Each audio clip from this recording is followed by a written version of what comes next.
இதை நீங்க போடுவீங்களான்னு தெரியல. போட மாட்டோம். இப்ப என்ன சொல்றீங்க தெரியும். இல்ல அது இல்ல. ஆனா இப்ப நீங்க இதை போடணும். சரியா?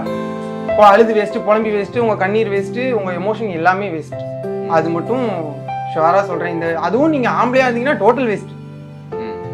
அட்லீஸ்ட் நீங்க ஒரு பொண்ணாவாச்சு இருக்கு. ரகங்கள் பலவிதம், ஒவ்வொன்றும் உலகத்தரம். தமிழக உற்பத்தியில் உங்கள் அனுஜ் டைல்ஸ். பாரம்பரியமான சுவையான புது அறிமுகம் KTV True Value Bronatile. Periyar Maniammai Institute of Science and Technology, Tanjavur. PIARC ranked number 17 in India by IIRF. நானே அதெல்லாம் கடந்து போகணும் அப்படின்னு நினைச்சிட்டு இருக்கேன். மறுபடியும் நம்ம இன்டர்வியூ கொடுத்து இந்த மாதிரி எதுலையாவது மாட்டிக்கூடாது. அது மட்டும் இல்லாம பாலிமர்ல உங்களை பார்க்க முடியல, நியூஸ்ல பார்க்க முடியல. அப்படி சொல்லுங்க. நியூஸ் தமிழ்ல பார்க்க முடியல. மணி எங்க போனாரு, மணிக்கு என்ன ஆச்சு நிறைய கேக்குறாங்க. அதான் இது மூணுத்துக்கும் ஒரே பதில் தான். கல்ச்சுரல் போகாததுதான் பாலிமர்ல பார்க்க முடியாததுக்கான இது. ஆமா, அடக்கி ஒடுக்கி உட்கார வச்சுட்டாங்க. மணிக்கு கல்யாணம் எப்போ? நான் சொல்லுவேன், உங்களுக்கு எல்லாம் சொல்லாம தான் பண்ணுவேன். கண்டிப்பா 2026ல கன்ஃபார்ம் பண்ணிக்கலாமா? ஓகே. ஒண்ணு அவங்க தானே. நான் ஃபர்ஸ்ட் டைம் இன்டர்வியூ எடுக்கும்போது மாதம் ஒரு 80,000 வந்துடும். ஆனால் அது வந்து பசங்களுக்கே செலவழிச்சுருவேன். நான் மேக்ஸிமம் பசங்களே செலவழிச்சுருவேன். அது தப்புன்னு உணர்றீங்களா அப்போ? பட் இப்போ நான் என்ன சொல்கிறேன், சென்னையில் வந்து நீங்கள் சினிமாக்காக ட்ரை பண்ணிட்டு இருந்தீங்க. சினிமாக்காக தான் ட்ரை பண்ணுறேன் அப்படின்னு சொன்னீங்க. இப்போ எல்லாத்தையும் விட்டு உங்கள் ஊரில் வந்து உட்காந்து என்ன காரணம்? பணம் தான் காரணம். அதுக்கும் என்ன எல்லாத்துக்கும் பணம் எல்லாத்துக்கும் பணம் தான் காரணம். அதான் ஓகே. ஃபஸ்ட்டு கேள்வி, ஏன் அதனால இன்டர்வியூ கொடுக்க மாட்டேன்ட்டீங்க? இப்போ கொடுக்க முடியாத சுச்சுவேஷன் ப்ரோ. அதான் இப்போ நான் என்ன பண்ணாலும் போட்டிக்கின்னு பண்ணுறியான்ற மாதிரி ஆயிடும். அதனாலேயே இன்டர்வியூ மட்டும் கொடுக்கவே கூடாதுடான் இருந்தேன். தேடி பிடிச்சி என்ன போட்டிக்கின்னு பண்ணுறியானா என்ன செஞ்சுல வரீங்க?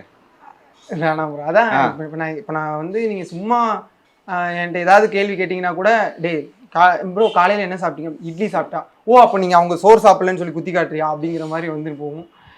நானே அதெல்லாம் கடந்து போகணும் அப்படின்னு நினச்சிட்டு இருக்கேன். மறுபடியும் நம்ம இன்டர்வியூ கொடுத்து இந்த மாதிரி எதுலையாவது மாட்டிக்கூடாது.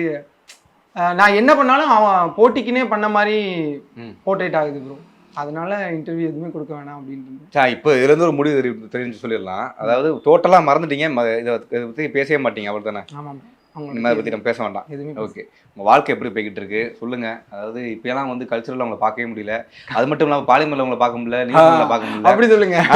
நியூஸ் தமிழ்ல பார்க்க முடியல. மணி எங்கே போனாரு, மணிக்கு என்ன ஆச்சு நிறைய கேட்குறாங்க. அதான் இது மூணுத்துக்கும் ஒரே பதில் தான். கல்ச்சுரல் போகாததுதான் பாலிமரில் பார்க்க முடியாததுக்கான இது. அதான் ப்ரோ, கல்ச்சுரல் போகாதது காரணம் நான் மற்றவங்க மாதிரி தைரியமான பர்சன் இல்லைன்னு வச்சுக்கோங்க. ரொம்ப சென்சிட்டிவ். ஸோ ஏதாவது என்னை பற்றி ஏதாவது ஒன்று கமெண்ட்ஸ் சொன்னால் கூட ஏன் இப்படி சொல்கிறாங்கன்னு அதை ஓவர் திங்க் பண்ணக்கூடிய ஆள். கல்ச்சுரல்ஸ் நான் போடுறதுனால நிறைய பேர் உனக்குலாம் என்ன தகுதி இருக்குது கல்ச்சுரல் போடுறதுக்கு அப்படின்னு நிறைய பேர் கேட்டதுனால சரி நம்ம போக வேணாம் அப்படின்னு சொல்லிட்டு ஒதுங்கிட்டேன். ஓகே. இப்போயும் மன கல்ச்சரல் கூப்பிட்றாங்களா? அது ரெகுலராக கால்ஸ் வந்துட்டு இருக்கும். எனக்கு எப்படி சொல்கிறதுன்னா, ரொம்ப நெருக்கமானவங்கள்ட்ட நான் தவிர்க்க முடியாது. அந்த மாதிரி கல்ச்சுரல்ஸ்க்கு மட்டும் போயிட்டு வந்துட்டு தான் இருக்கு. ஆனால் முந்தி பார்த்த மணி மாதிரி இல்லையே, ஒரு ஜாலியான மணி இருந்தார். இப்போ ரொம்ப அடக்கமாக பேச தயங்கி பேசுகிற மணிமா இருக்கிற. ஆமாம், அடக்கி ஒடுக்கி உட்கார வச்சுட்டாங்க. இந்த லைஃப்பில் நான் லேர்ன் பண்ணிக்கிட்ட விஷயம் அதுதான். இது காசு பணம் எதுவுமே இல்லைன்னா இல்லாத ஆம்பளை வந்து சுத்த வேஸ்ட்டு. அதனால் இப்போ நான் அது புரிஞ்சுக்கிட்டேன். எதுவுமே காசு பணம் இல்லைன்னா நம்மளால் எதுவுமே பண்ண முடியாதுன்னு புரிஞ்சுக்கிட்டேன். அழுது வேஸ்ட்டு, புலம்பி வேஸ்ட்டு, எல்லாமே லாஸ்ட்டாக ஒரு என்ன சொல்கிறது, ஒரு என்டர்டெயின்மெண்ட்டாக தான் பார்ப்பாங்க. நம்மளோட ஃபீலிங்ஸுக்கெலாம் காசு பணம் இல்லாமல் நம்ம ஃபீலிங்ஸ்லாம் மதிப்பு இல்லை அப்படின்றது தெரிஞ்சிருச்சு. ஸோ கடந்துட்டேன், அவ்வளோதான். இல்லை என்ன மாதிரி இப்போ காசு பணம் இல்லை அந்த இன்சிடென்ட் சொல்ல வேண்டாம். காசு பணம் இல்லை அப்படின்னா என்னென்ன மாதிரிலாம் அதில் ஃபேஸ் பண்ணியிருக்கீங்க நீங்கள்? எல்லா வகையும் ப்ரோ. நான் இன்டைரக்டாக சொல்லணும்னா, உங்கள்கிட்ட காசு பணம் இல்லைன்னா உங்கள்கிட்ட உண்மை இருந்து வேஸ்ட்டு, நீங்கள் நல்லவனாக இருந்து வேஸ்ட்டு, நீங்கள் இப்போ அழுது வேஸ்ட்டு, புலம்பி வேஸ்ட்டு, உங்கள் கண்ணீர் வேஸ்ட்டு, உங்கள் எமோஷன் எல்லாமே வேஸ்ட். அது மட்டும் ஷுவராக சொல்கிறேன். இந்த அதுவும் நீங்கள் ஆம்பளையாக இருந்தீங்கன்னா டோட்டல் வேஸ்ட்டு. அட்லீஸ்ட் நீங்கள் ஒரு பொண்ணாவாச்சு இருக்கும். வேறு எந்த மாதிரிலாம் பாதிப்பு அடைஞ்சிருக்கு? வேறு என்ன லேர்ன் பண்ணிக்கிட்டீங்க? காசு பணம் தவிர்த்து வேறு என்ன மாதிரிலாம் இந்த இன்சிடென்ட்க்கு அப்புறம் வாழ்க்கையில் என்ன லேர்ன் பண்ணிக்கிட்டீங்க? அதான் ப்ரோ, நிறைய பேர் முதல்ல நிறைய பேரோட பேச்சுக்கு மதிப்பு கொடுக்கணும் அப்படின்னு நான் தெரிஞ்சுக்கிட்டேன் ப்ரோ. எல்லாருமே அவங்களோட அனுபவத்துலேருந்து தான் ஏதாவது ஒன்று சொல்லுவாங்க. நமக்கு அப்போல்லாம் காதில் ஏறாது. நம்ம எப்படி இருக்கோமோ அப்படிதான். நான் இப்போ நல்லவன் அப்படின்னா நான் நல்லவன் அப்படின்னு வெளியில் தெரிவேன் அப்படின்லாம் நான் நம்பிட்டு இருப்பேன். அதெல்லாம் கிடையாது. யார் நினைச்சாலும் யாரை வேணாலும் எப்படி வேணாலும். இப்போ நான் நாளைக்கு நான் நினைச்சேன்னா உங்களை கெட்டவனா மாற்ற முடியும். என்னைய நான் நினைச்சேன்னா நல்லவனாகவும் போர்ட்ரேட் பண்ணிக்க முடியும், கெட்டவனாகவும் போர்ட்ரேட் பண்ணிக்க முடியும் அப்படிங்கிறது தான். அதை தாண்டி உனக்குன்னு ஏதாவது சேர்த்துக்கோ, உங்கள் அம்மாவை நல்லா பார்த்துக்கோ, உங்கள் குடும்பத்தை பார்த்துக்கோ, ஃபஸ்ட்டு உனக்குன்னு இரு அப்படின்லாம் நிறைய பேர் சொன்னாங்க. அப்போல்லாம் நான் என்ன வச்சேன்னா இனிமேல் நம்ம காசு சம்பாரிச்சு என்ன பண்ண போகிறோம், இது பண்ண போகிறோம், இது அதெல்லாம் என்ன யூஸே இல்லை அப்படின்னு நினச்சேன். ஒரு கட்டத்தில் எனக்கு புரிய வச்சுட்டாங்க, காசு பணம் தான் எல்லாத்துக்கும் அல்டிமேட்டு, அது இருந்தால் மட்டும்தான் உன்னை மதிப்பாங்க அப்படின்னு புரிய வச்சுட்டாங்க. இதோ இப்போ என் அம்மா எங்கே போயிட்டு வந்தாங்கன்னா கொஞ்சம் நேரத்துக்கு முன்னாடி மாமா வீட்டுக்கு வீட்டு வேலைக்கு தான் போயிட்டு வந்தாங்க. இன்னும் அப்படியே தான் இருக்காங்க. இப்போ இதுக்குமே அசிங்கமாக திட்டுவாங்க, வேறு வழி இல்லை. இன்னொன்று அவங்கள நான் வீட்டுக்கு வேலைக்கு போகாமே உட்கார வச்சு பார்த்துட்டேன். அவங்களுக்கு ஹெல்த் இஷ்யூ, கால் வீக்கம் வந்துடும் வேலைக்கு போகலன்னா. இன்னும் எங்கள் அம்மா அப்படியே தான் உட்கார வச்சுருக்கேன். இது வாடகை வீடு தான், எந்த வகையிலையும் முன்னேற்றம் இல்லாமல் அப்படியே இருக்கேன்னா அதுதான் நான் கற்றுக்கிட்ட பாடம். இதுக்கப்புறமா கொஞ்சம் செல்ஃபிஷாக இருக்கணும் அப்படின்னு தெரிஞ்சுக்கிட்டேன். இப்போ மணி வந்து நான் ஃபஸ்ட் டைம் இன்டர்வியூ எடுக்கும்போது மாதம் ஒரு 80,000 வந்துடும், ஆனால் அது வந்து பசங்களுக்கே செலவழிச்சிருவேன். நான் மேக்ஸிமம் பசங்களே செலவழிச்சிருவேன். அது தப்புன்னு உணர்றீங்களா? அப்போது இல்லை, தப்புன்னு சொல்ல மாட்டேன். ஏன்னா அவங்க எனக்கு இது வரைக்கும் யாருமே கொடுக்க முடியாத மாதிரியான ஒரு ஆறுதலை கொடுத்தவங்க. என் கஷ்டத்துலையும் கூட நின்றவங்க, என்னை பற்றி ஒரு கேவலமான விஷயம் என்னை பற்றி ஸ்ப்ரெட் ஆகும்போது என் கூட நின்றவங்க, எனக்குன்னு ஒரு அடையாளத்தை கொடுத்தவங்க. அந்த சீரீஸ்லாம் எனக்கு நல்லா வெளியில் தெரியறதுக்கு அதுவும் ஒரு பெரிய காரணம், அன்பன் மைதுனியன்ற சீரீஸ். ஸோ எனக்குன்னு ஒரு அடையாளத்தை கொடுத்தவங்க. ஸோ அதனால நான் அதை வேஸ்ட்டுன்னு சொல்ல மாட்டேன், அது தப்புன்னு சொல்ல மாட்டேன்.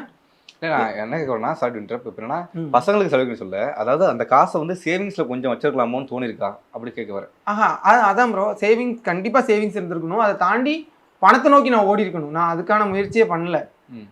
இந்த அடுத்த மாதம் ஒரு சீரீஸ் பண்ணணும், அடுத்த வாரம் ஒரு சீரீஸ் பண்ணணும்னா வீட்டில் என்ன பொருளை அடகு வைக்கலாம் அப்படின்னு தான் யோசித்தேன். இல்லை நம்ம அதுக்கு எப்படி ஓடலான்னு தான் யோசித்தேன்.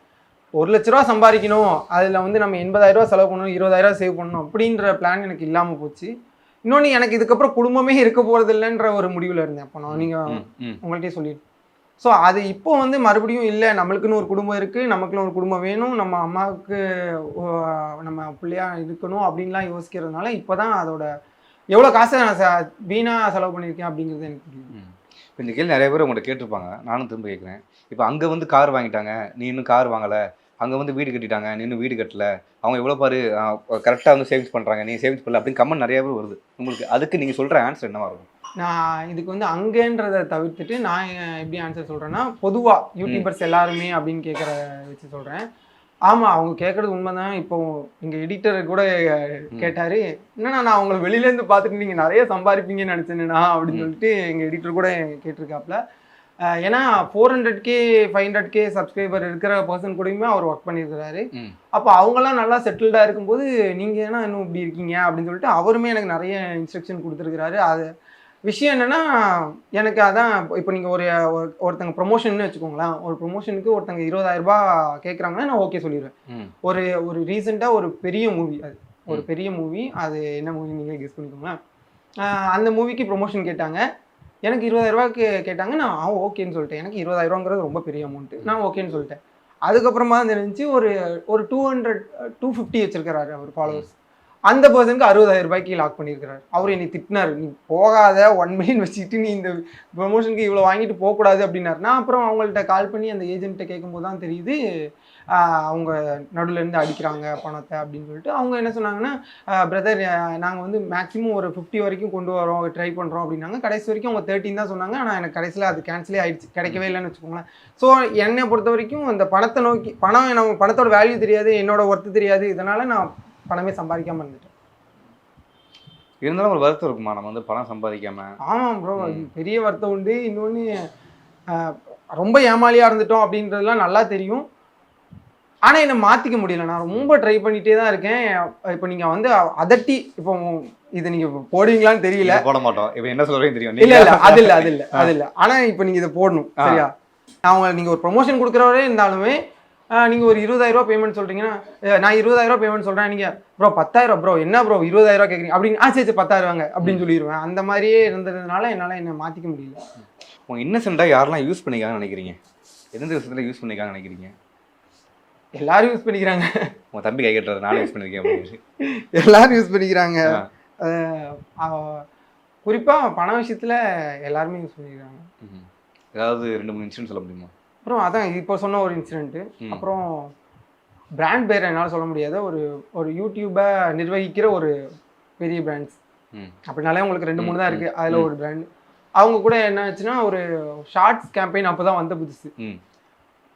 13 லட்ச ரூபா எனக்கு, அதாவது எனக்கு சொன்னது வந்து ஒரு மாதத்துக்கு 66,000 ரூபா உங்களுக்கு பேமெண்ட்டு, நீங்கள் டெய்லி ஷார்ட்ஸ் போடணும் அப்படின்னாங்க.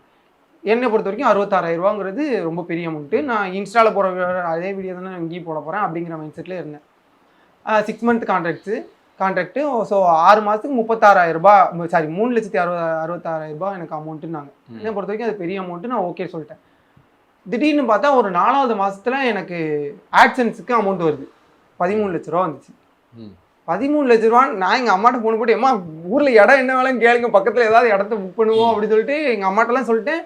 பார்க்குற எல்லாட்டையும் ஷார்ட்ஸ் பண்ணுங்க, இவ்வளோ அமௌண்ட் வந்திருக்கு பாருங்க எனக்கு அப்படின்னு சொல்லிட்டு எல்லாட்டையும் சொல்கிறேன். ஷார்ட்ஸ் பண்ணாத தெரியாதவங்க எல்லாட்டையும் போய் சொல்கிறேன். அப்புறமா திடீர்னு பார்த்தா அந்த அமௌண்ட்டை காணும். உங்களுக்கு தெரியல, எம்என்சினா அவங்களுக்கு போயிட்டு தானே நமக்கு வரும்.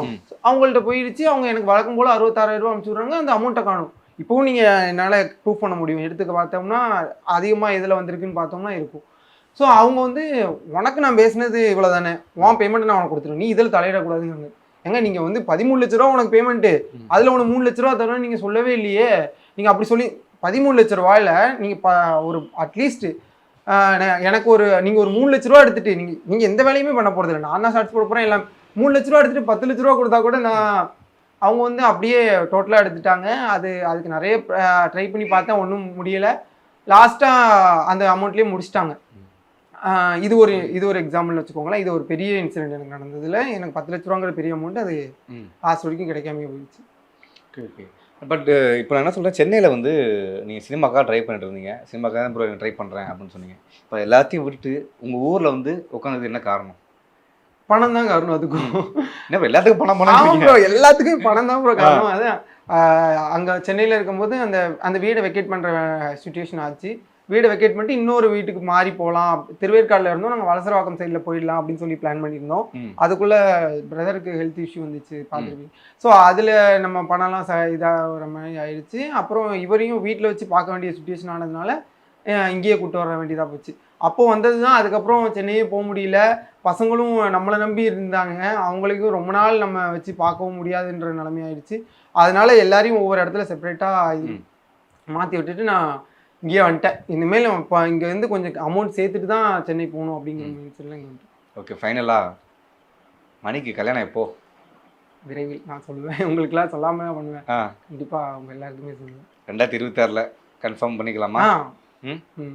ஓகே. பொண்ணு அவங்க தானே? ரகங்கள் பலவிதம், ஒவ்வொன்றும் உலகத்தரம். தமிழக உற்பத்தியில் உங்கள் அனுஜ் டைல்ஸ். பாரம்பரியமான சுவையான புது அறிமுகம் KTV True Value Bronadile. Periyar Maniammai Institute of Science and Technology, Tanjavur. RIAC ranked number 17 in India by IIRF.